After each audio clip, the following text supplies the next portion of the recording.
నమస్తే కడప వార్త. కడప జిల్లా విద్యాశాఖ వివాదాలకు నిలయంగా మారుతోందని ఆరోపణలు బలంగా వినిపిస్తున్నాయి. గతంలో ఇక్కడ పనిచేసిన ఆర్జేడీ రాఘవరెడ్డి హయాంలో ఎన్నో అవినీతి అక్రమాలు చోటు చేసుకున్నాయని, ఆయన మీద విచారణ కూడా జరిగిందని అందరికీ తెలిసిన విషయమే. ప్రస్తుతం ఆర్జేడీ శామ్యూల్ గారు వచ్చిన తర్వాత మార్పులు, అవినీతి అక్రమాలకు విద్యాశాఖలో తావు లేకుండా చూస్తానని ఆయన అంటున్నారు. రీజనల్ జాయింట్ డైరెక్టర్ ఎడ్యుకేషన్ కు సంబంధించినటువంటి ఆఫీసులో మనం ఉన్నాం.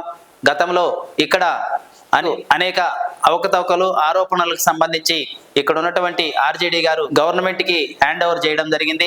ఆయన ప్లేస్ లో శామ్యూల్ గారు వచ్చారు. గతంలో జరిగిన అక్రమాల గురించి, ఇప్పుడు జరుగుతున్న విషయాల గురించి చర్చించడం కోసం శామ్యూల్ గారితో మనము ఒక ప్రత్యేక ఇంటర్వ్యూ. సార్ నమస్తే. సార్ నమస్తే సార్, బాగున్నారా? బాగున్నా సార్. ఇంకోటి, ఈ ఎడ్యుకేషన్ డిపార్ట్మెంటు అందరికీ ఆదర్శంగా ఉండాలి. అలాంటి ఎడ్యుకేషన్ డిపార్ట్మెంట్ ఈ మధ్యకాలంలో పేపర్లకు ఎక్కుతుంది. ముఖ్యంగా బదిలీల విషయంలో అయితేనేమి, డిప్యుటేషన్ల విషయంలో అయితేనేమి చాలా ఆరోపణలు ఎదుర్కొంది. ఎవరైనా చెప్పండి సార్.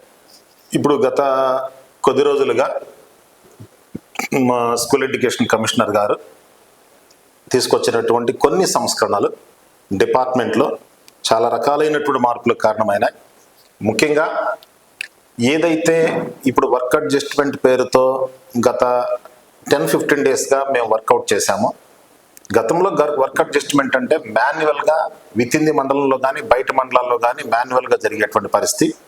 ఇప్పుడు మాన్యువల్గా జరగడానికి ఆస్కారం అయితే లేదు.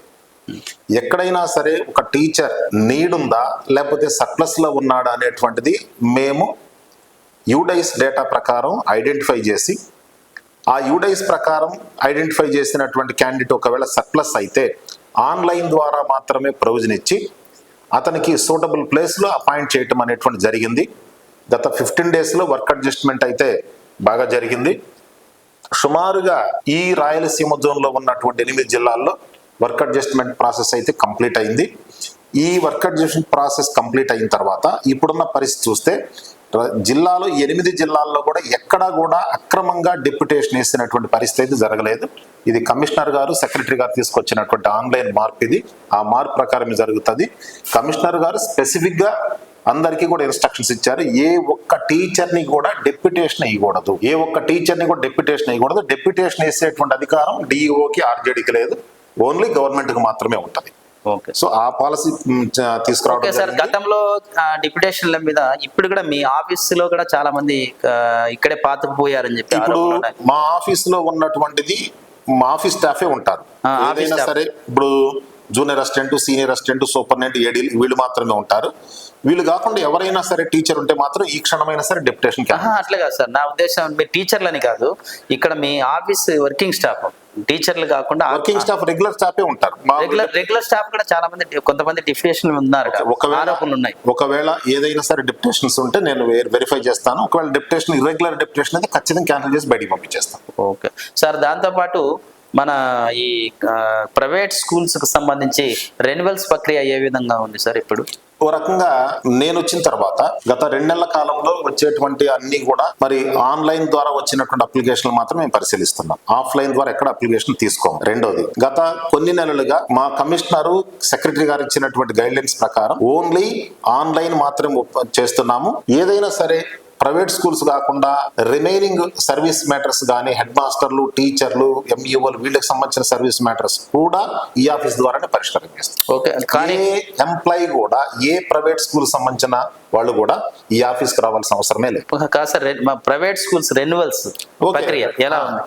రెన్యువల్ ప్రక్రియ ఫీల్డ్ లెవెల్లో డిప్యూటీ ఎడ్యుకేషనల్ ఆఫీసర్ దగ్గర నుండి డిఈఓకి వస్తుంది, డిఈఓ నుండి ఆర్జేడీకి వస్తుంది, ఆర్జేడీ దగ్గర రెన్యువల్ ఇవ్వటం అనేది జరుగుతుంది. హై స్కూల్ కి సంబంధించి, ప్రైమరీ స్కూల్స్ కి సంబంధించి అయితే డిఈఓనే కాంపిటెంట్ అథారిటీ. దాదాపు ఈ రెన్యువల్స్ కి సంబంధించినటువంటి విషయంలో డిప్యూటీఓ నుంచి క్లర్క్ దగ్గర నుంచి సూపరింటెండెంట్ వరకు, ఏడీ నుంచి ఆర్జేడీ ఆఫీస్ వరకు మీకు సంబంధం లేదనుకోండి, దాదాపు 1,80,000 రూపాయలు డిమాండ్ చేస్తున్నారట. ఎట్టి పరిస్థితుల్లో ఒక్క రూపాయి కూడా తప్పు జరగడానికి ఆస్కారమే లేదు. మీ దృష్టికి రాలేదేమో? నేను ఎవరైనా సరే మా కంప్లైంట్ ఇచ్చి మీ ఆఫీసులో ఈ రకమైన తప్పు జరిగిందంటే ఖచ్చితంగా యాక్షన్ తీసుకుంటాను. దాంట్లో మీ దృష్టికి రాకుండా జరుగుతున్నాయేమో తెలియదు కానీ సార్, ప్రతి డిపార్ట్మెంట్ లో ప్రతి క్లర్క్ దగ్గర నుంచి ప్రతి ఒక్కరికి డబ్బులు ఇస్తేనే ఓకే.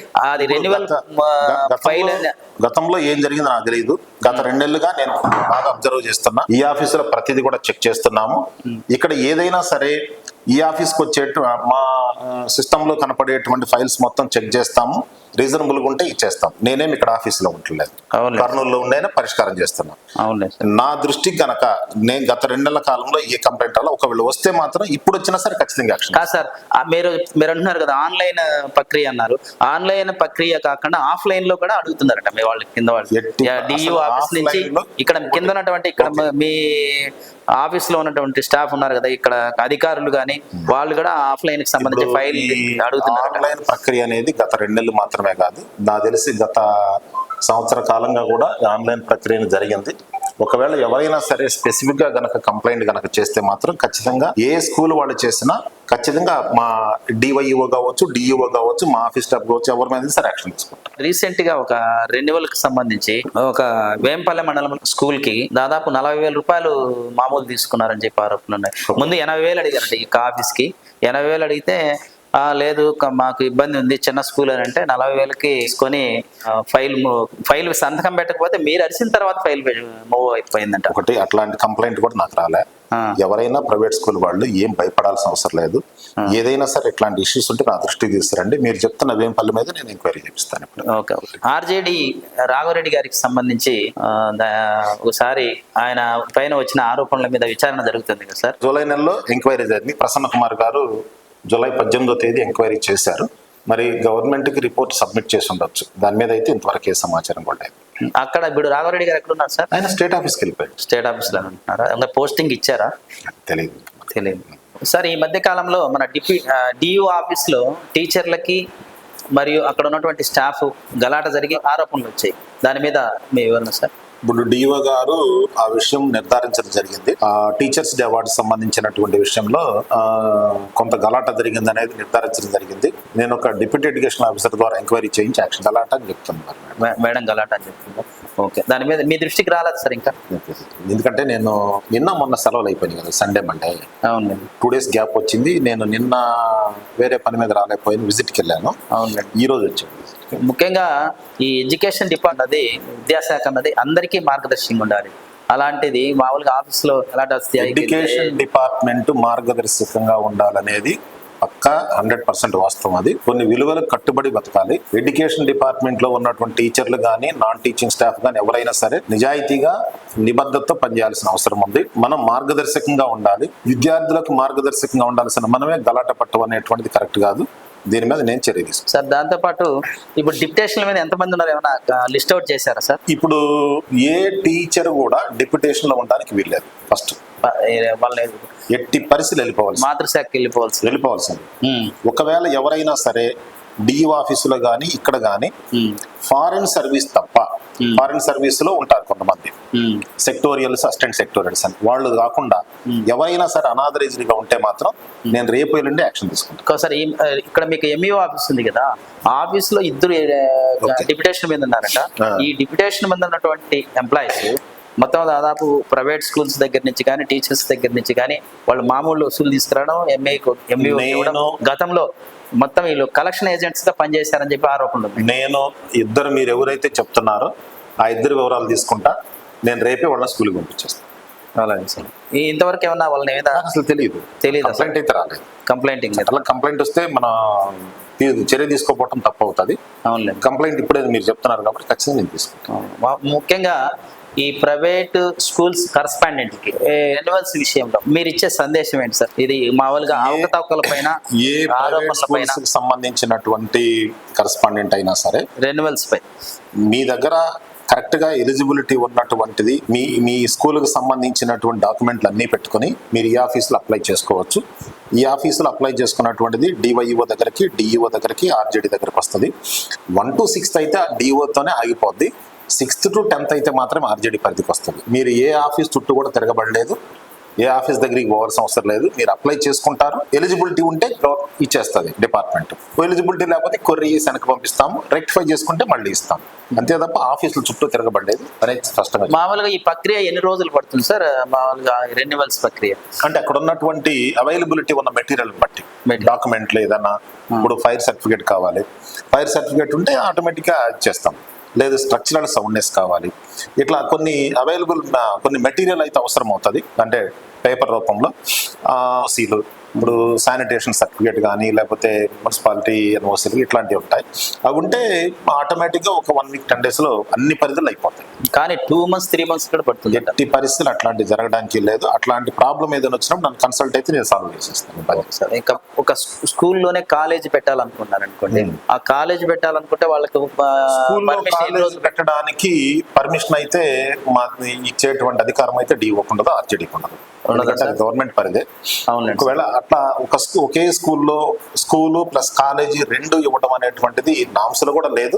అది ప్రత్యేకంగా గవర్నమెంట్ నుంచి పర్మిషన్ తీసుకోవాలి. అంటే వాళ్ళకి ఎక్కువ ఉన్నప్పుడు ఎక్కువ ఉన్నా సరే వాళ్ళు ఇక్కడ మనకైతే గైడ్ లైన్స్ లో అట్లే స్పష్టంగా చెప్పాలా. అవునండి సార్, ఒక స్కూల్ పెట్టొచ్చు, దాంట్లోనే కాలేజీ పెట్టొచ్చు అని. ఒకవేళ ప్రెమిసెస్ ఎక్కువ ఉన్నప్పుడు ఏం చేయొచ్చు అంటే వాళ్ళు ప్రహరీ కూడా ఏదైనా కట్టుకుని అదొకటి ఇదొకటి బైఫర్గేట్ చేసి చేసుకోవచ్చు ఆటోమేటిక్గా. కాదు సార్, మామూలుగా ఈ నిబంధనలను అతిక్రమించినటువంటి ప్రైవేట్ స్కూల్స్ కానీ లేదంటే గవర్నమెంట్స్ టీచర్స్ మీద కానీ మీరు ఏ విధమైన యాక్షన్స్ తీసుకుంటారు? ఏ విధంగా వాళ్ళకి ఇచ్చే మీ సందేశం? టీచర్స్ కానీ ప్రధానోపాధ్యాయులు కానీ ఎంఈఓలు కానీ ఇప్పుడున్నటువంటి పరిస్థితుల్లో ఏదైతే ఆన్లైన్ అటెండెన్స్ సిస్టమ్ తీసుకొచ్చామో, ఆన్లైన్ అటెండెన్స్ సిస్టమ్ లో పక్కాగా మార్నింగ్ ఇన్ టైంలో అటెండెన్స్ చేయాలి, ఈవినింగ్ రైట్ టైంలోనే బయటకు వెళ్ళాలి. ఈ అటెండెన్స్ అనేది పక్కాగా జరగాలి. స్కూల్లో నా ఒపీనియన్ ఏంటంటే స్కూల్లో టీచర్ కనుక ఉన్నట్లయితే ఆటోమేటిక్గా అన్ని సెట్ అవుతాయి. ఆ టీచర్ని పర్ఫెక్ట్గా ఇన్ టైంలో పెట్టడం, రైట్ టైంలో స్కూల్ వదిలిపెట్టి వెళ్ళేటువంటి పరిస్థితి చేయడం అనేటువంటిది ఆన్లైన్ ద్వారా జరుగుతుంది. ప్రతిరోజు రివ్యూ జరుగుతుంది. ఈ రోజు ఎంతమంది లేట్గా వెళ్ళారు, ఈ రోజు ఎంతమంది ముందుగా బయటకు వెళ్ళారు అనేటువంటిది స్పష్టంగా ఆన్లైన్ నమోదవుతున్నాయి. దీని మీద కమిషనర్ గారు ప్రతిరోజు ఇన్స్ట్రక్షన్స్ ఇస్తున్నాడు. మేము కూడా ఫీల్డ్ లెవెల్లో చెప్తున్నాము. అయితే ఈ తప్పుల సంఖ్య అనేది బాగా తగ్గుతూ వచ్చేసింది, స్ట్రీమ్ లైన్ అయిపోయింది. అటెండెన్స్ కూడా బాగా అటెండ్ అవుతున్నారు, ఇబ్బంది ఏం లేదు. తర్వాత అంటే పూర్తి స్థాయిలో స్ట్రీమ్ లైన్ పక్కాగా జరిగిందని నేను చెప్పట్లేదు. అయితే గతంలో జరిగిన తప్పులన్నీ కూడా తగ్గుతూ రెక్టిఫై వచ్చేసినాయి. ఇప్పుడు ఇక ప్రైవేట్ స్కూల్స్ అంటారా, ప్రైవేట్ స్కూల్ మేనేజ్మెంట్ కానీ లేకపోతే ప్రైవేట్ స్కూల్ సంబంధించినటువంటి పిల్లల విషయంలో కానీ ఎక్కడైనా తప్పు జరిగితే మాత్రం డిపార్ట్మెంట్ చూస్తూ ఊరుకోదు. ఖచ్చితంగా సీరియస్ యాక్షన్ ఖచ్చితంగా తీసుకుంటుంది.